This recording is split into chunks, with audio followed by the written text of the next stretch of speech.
Spellbound is easily one of Alfred Hitchcock's most commercially massive yet artistically compromised psychological thrillers. It is a film that stands at the bizarre intersection of surrealist art, wartime trauma, and Hollywood studio interference, resulting in a movie that features an Academy Award-winning score the director hated, a lead actor who was hired largely because he had a spinal injury, and a dream sequence designed by Salvador Dali that was butchered from a 20-minute masterpiece into a 2-minute fragment. So, let us take a look behind the scenes of the movie with 25 things you did not know about Spellbound, including the secret on-set affair that mirrored the plot, the giant wooden hand built for a single shot, and the lost footage of crawling ants that was destroyed by the studio. So, to truly understand the DNA of this movie, we have to start with the book it was based on, which bears almost zero resemblance to the film we see today. The script is technically adapted from a 1927 novel titled The House of Dr. Edwardus, written by a duo of British authors writing under the pseudonym Francis Beating. Now, if you picked up that book expecting a psychological romance, you would be shocked. The original novel was a Grand Guignol-style gothic horror. It featured a lunatic who takes over an asylum, locks up the staff, and engages in black magic, satanic rituals, and voodoo. There was no amnesia plot, no repressed childhood memories, and certainly no Freudian analysis. Hitchcock essentially threw the entire book in the trash, keeping only the very basic premise of an imposter taking over a mental hospital, proving that for Hitchcock, the source material was merely a loose suggestion rather than a blueprint. Now, the reason the film shifted so drastically from gothic horror to modern psychoanalysis was entirely due to the producer, David O. Selznick. At the time of production in 1944, Selznick was a man on the edge. He was suffering from acute depression, anxiety, and the immense pressure of living up to his own success with Gone with the Wind. To cope, he was deeply involved in psychoanalysis, seeing a therapist several times a week. He became evangelical about the talking cure, believing it could save the world from the trauma of World War II. He did not just want to produce a thriller, he wanted to produce a manifesto for psychiatry. He forced Hitchcock to treat the script as a serious medical drama, insisting that the film explain the mechanics of therapy to the American public in painstaking detail, which is why the movie often feels less like a mystery and more like a lecture. However, the man hired to write this medical defense was the legendary screenwriter Ben Hecht, who was famous for being one of the most cynical men in Hollywood. Hitchcock brought Hecht in because he was the highest paid writer in the industry and known for his sharp dialogue, but there was a significant catch.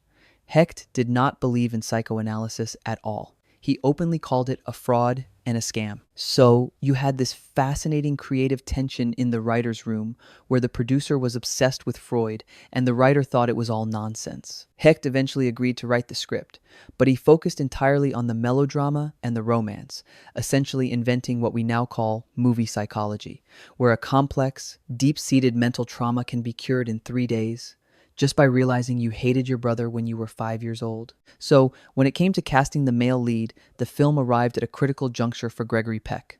Today, we view Peck as an absolute titan of cinema, the man who was Atticus Finch. But in 1944, he was still a relative newcomer with only a few credits to his name.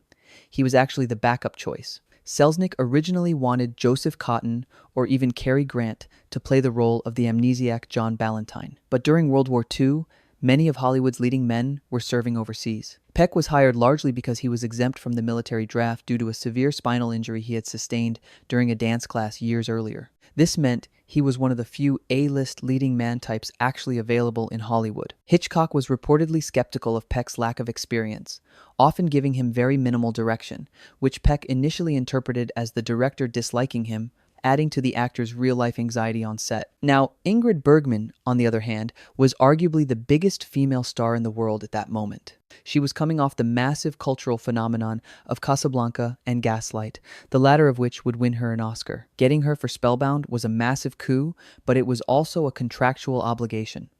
She was under contract to Selznick, and he effectively lent her to Hitchcock as part of a package deal. Bergman was thrilled to play a doctor, a professional woman, rather than just a love interest or a damsel, but she found the technical dialogue incredibly difficult. She later joked that she did not understand half the psychological terms she was using, but she delivered them with such intense conviction that she convinced the audience she was an expert. Her performance anchors the film, providing the warmth needed to counterbalance the cold, clinical subject matter. But the chemistry between Peck and Bergman was not just good acting. For decades, rumors circulated in Hollywood that the two stars had a brief, intense romance during the filming of Spellbound. Both were married to other people at the time: Bergman to Petter Lindstrom and Peck to Greta Kukkonen.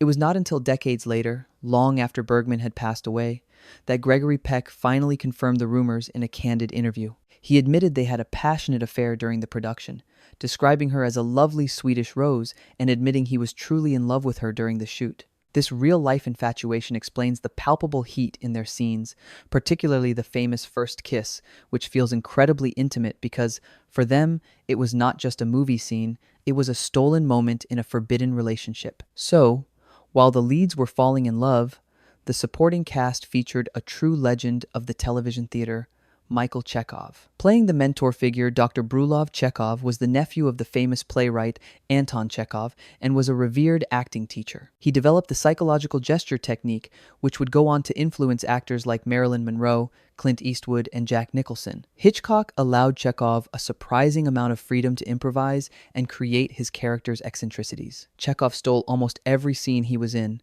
providing the film's only comic relief. Ironically, despite being the teacher on set, he was the only member of the cast to receive an Academy Award nomination for acting in this film, earning a nod for Best Supporting Actor, though he did not win. Now, the most discussed sequence in the film is, of course, the dream sequence designed by the surrealist icon Salvador Dali. This was entirely Hitchcock's idea, and it was a revolutionary concept. In the 1940s, dream sequences in movies were usually done with dry ice, blurry lenses, and wavy dissolves to show that things were fuzzy. Hitchcock hated that cliché. He argued that dreams are actually incredibly vivid and sharp, often brighter than reality. He wanted architectural sharpness, which is why he hired Dali. He wanted long shadows, infinite perspectives, and hard edges to represent the psychosis. Selznick was vehemently opposed to hiring Dali, thinking it was just a costly publicity stunt and that the audience would not understand the art, but he eventually relented, paying the artist a massive sum of $4,000, a fortune at the time, to design the nightmare. However, what you see in the movie today is only a tiny fraction of what was actually filmed. The original sequence was intended to be nearly 20 minutes long, essentially a surrealist short film within the feature. Dali designed incredibly complex scenarios that were filmed, but then ruthlessly cut by Selznick, who thought they were too disturbing or simply too long for a mainstream audience. There was a scene in a ballroom with suspended pianos hanging over dancers, and famously, a scene where Ingrid Bergman turns into a statue of the goddess Diana. The most legendary lost moment involved the statue cracking open and being covered in thousands of crawling ants. Hitchcock eventually scrapped the ants because the technical challenge of getting them to crawl in the right direction was impossible without them dying under the hot studio lights, and the footage that was shot was deemed too grotesque. So, the execution of the dream sequence was a logistical nightmare. Dali was not a filmmaker, he was a painter, and he did not understand the limitations of a 35mm camera. He demanded heavy, solid props that could not be moved, and he wanted lighting that was physically impossible to achieve on a standard soundstage. The production hired a specialist director, William Cameron Menzies, who had designed the look of Gone with the Wind to try and translate Dali's madness into filmable reality. Menzies and Hitchcock eventually had to compromise heavily, using miniatures and forced perspective to achieve the look Dali wanted. The famous shot of the eyes being cut with giant scissors is a direct homage to Dali's collaboration with Luis Buñuel, Un Chien Andalou, effectively smuggling avant-garde French cinema into a mainstream Hollywood blockbuster. Now, while the visuals were breaking new ground, the soundscape was doing something even more revolutionary. The score was composed by Miklos Rosa, and it is famous for its pioneering use of the theremin, an electronic instrument controlled by hand movements in the air, without physical contact. This was one of the first times the theremin was used in a major Hollywood score to represent mental instability and paranoia. Rosa found a podiatrist named Dr. Samuel Hoffman, who played the instrument as a hobby, and brought him in to record the wailing, ghostly sounds. The sound was so effective that it became the cliché sound effect for aliens, ghosts, and madness for the next 50 years, but in 1945, audiences had never heard anything like it. It was genuinely terrifying and otherworldly. However, despite the score winning the Academy Award for Best Original Score, Alfred Hitchcock absolutely loathed it. He felt the music was intrusive, melodramatic, and robbed the scenes of their tension. There is a famous story that Hitchcock and Rosa bumped into each other at the studio commissary during post-production. Hitchcock reportedly told him the music was getting in the way of his direction, and that he had put too much music in the picture. This created a rift between the two, and Hitchcock never worked with Rosa again. Selznick, on the other hand, loved the music but was a nightmare to work with for different reasons. He sent Raza a series of memos, part of the legendary Selznick memos, dictating exactly how many seconds of music should be in every scene and even trying to tell him how to orchestrate the instruments. Rosa largely ignored the memos, wrote what he wanted, and won the Oscar, proving that sometimes the composer knows better than the director. But perhaps the most technically innovative shot in the film is not the dream, but the climax. There is a scene where the villain, Dr. Murchison, turns a revolver toward himself, and the camera becomes the villain. We see the gun turn 180 degrees and fire right into the lens. To achieve this, Hitchcock could not use a real gun or a normal-sized prop because of the focal length of the camera lenses of the time. If the gun was close enough to the lens to look menacing, it would be a blurry mess. So, the prop department built a giant 4-foot-long revolver and a massive wooden hand to hold it. This allowed them to place the object further back from the lens while maintaining the illusion of a close-up, keeping both the gun and the background in focus. It is a practical effect that is seamless even by today's standards. So, directly following that gunshot, Hitchcock did something that was technically impossible in 1945. He inserted a frame of color into a black and white movie. When the gun goes off, the screen flashes red for a split second. Since color film stock was not used for the movie, they could not just film a red light. Instead, they had to hand tint the actual film prints. Every single copy of the film that was sent to theaters had those specific frames dyed red by hand to create the subliminal shock of blood and violence.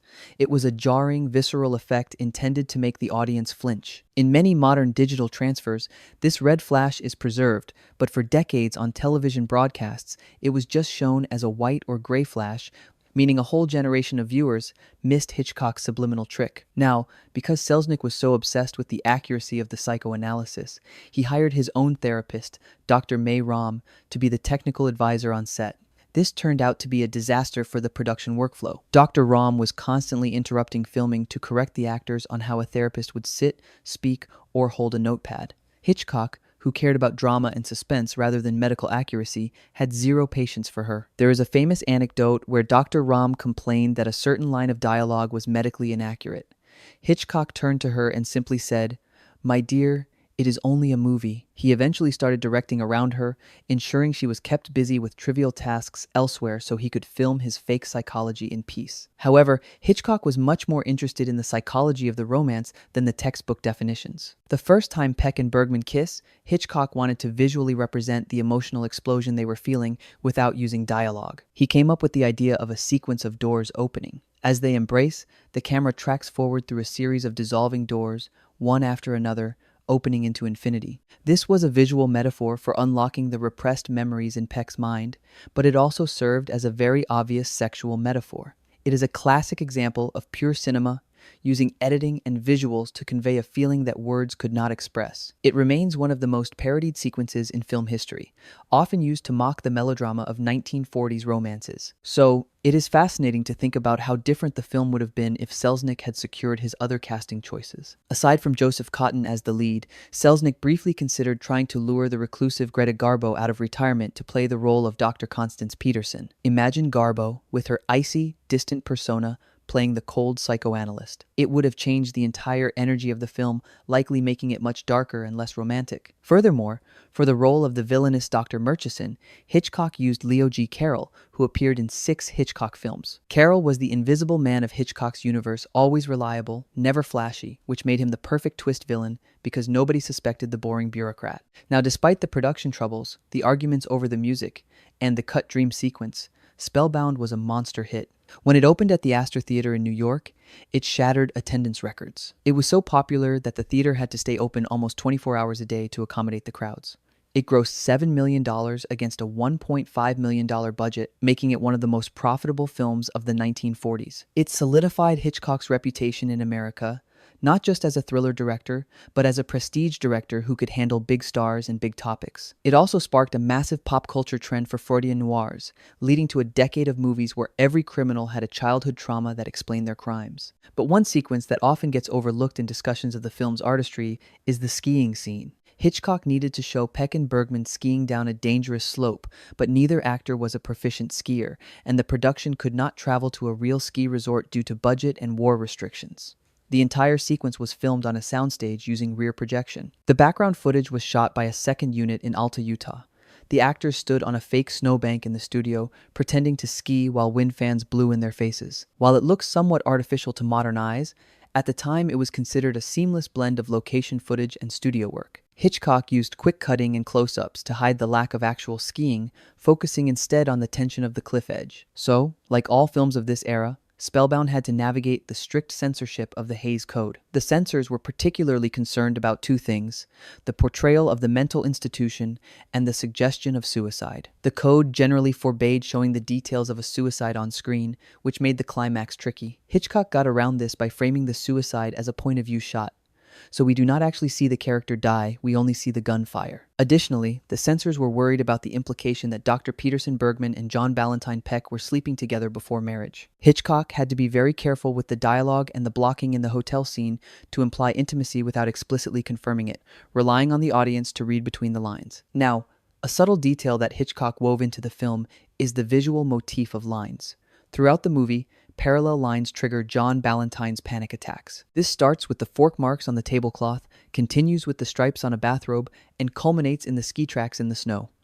Hitchcock designed the sets and costumes to emphasize these linear patterns. He wanted the audience to subliminally feel the character's trigger. He even instructed the cinematographer, George Barnes, to use lighting that created bar-like shadows across the actors' faces, visually imprisoning them in their own trauma. It is a brilliant example of how Hitchcock used production design to tell the psychological story. So, the title Spellbound is iconic, but it was not the original plan.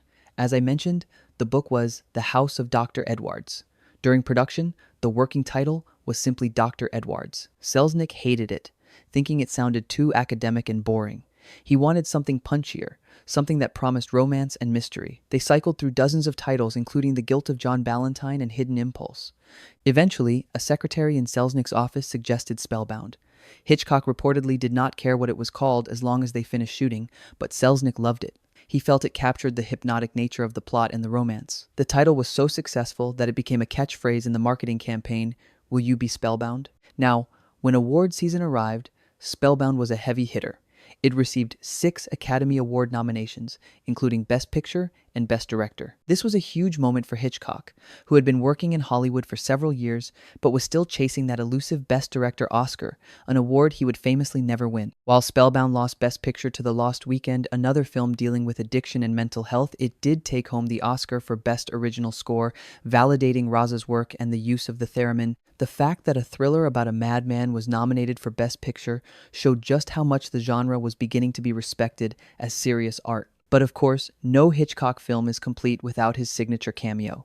In Spellbound, his appearance is relatively early in the film. You can spot him around the 40-minute mark, coming out of an elevator at the Empire State Hotel. He is carrying a violin case and smoking a cigarette. The violin case is a cheeky little joke, perhaps a nod to the musical themes of the film, or perhaps a reference to the gangster trope of carrying a machine gun in a violin case. It is a blink and you will miss it moment, but it signals to the audience that the master of suspense is pulling the strings. However, not everyone was spellbound by the science. While the acting and direction were praised, the medical community and many critics rolled their eyes at the plot's resolution. The idea that a severe amnesia and guilt complex could be cured by skiing down a hill and looking at some tracks in the snow was considered laughable even in 1945. The New Yorker was particularly critical of the film's dime store psychology. Even Hitchcock himself later distanced himself from the film's logic. In his famous interviews with François Truffaut, Hitchcock referred to the film as just another manhunt wrapped in pseudo-psychoanalysis, admitting that the MacGuffin of the guilt complex was just an excuse to get the characters running from the police. So, looking at the reception, the contemporary reviews from 1945, like those from Bosley Crowther in the New York Times, generally praised the film for its sincerity and the illusion of love, even if they found the plot a bit fantastical. But nowadays, the film is viewed quite differently. Modern film historians often criticize Spellbound for its damaging portrayal of mental health and its simplification of therapy. Yet, it is simultaneously revered as a masterpiece of visual style. It is seen as the bridge between German expressionism and American noir. The science has aged poorly, but the mood, the paranoia, the shadows, the romantic desperation has aged like fine wine. It is a time capsule of a specific moment in history when the world was trying to understand the trauma of war through the lens of a new, mysterious science. But let me know below, do you think the Dali dream sequence is a stroke of surrealist genius?